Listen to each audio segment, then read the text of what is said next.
পবিত্র ঈদুল আজহাকে কেন্দ্র করে কামারিদের দোকানে বেড়েছে ব্যস্ততা। গরম উত্তপ্ত আগুনে শিখা আর লোহা পিটানোর টুংটাং শব্দে সাধারণ লোহা থেকে তৈরি হচ্ছে দা, বটি, ছুরি ও বিভিন্ন ধরনের সরঞ্জাম। সাধারণত সারা বছর তেমন একটা ব্যস্ততা না থাকলেও কোরবানির ঈদকে কেন্দ্র করে তাদের কর্মব্যস্ততা একটু বেড়ে যায়।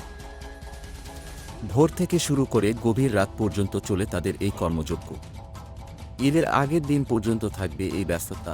নগরীর বিভিন্ন দোকান ঘুরে দেখা যায় নতুন দা, বটি, ছুরি কেনার পাশাপাশি পুরনো জিনিসগুলোকেও শান দেওয়া হচ্ছে।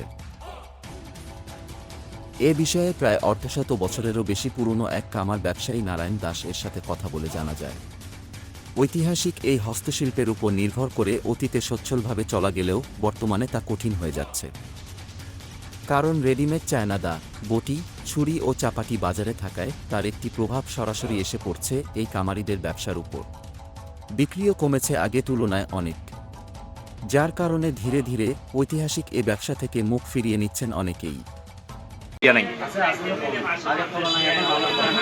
আগের তুলনায় অনেক কম। আচ্ছা, আগের যেরকম ধরেন মানুষ মোটামুটি দা, ছুরি সবকিছু কামার দোকান থেকে বানাইতে, এখন রেডিমেড পাওয়া যায়, ওইটাতে আপনাদের কি অনেক কমে গেছে?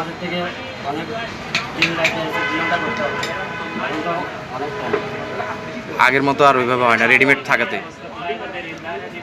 আপনাদের এই দোকানটা এখানে কত বছর ধরে?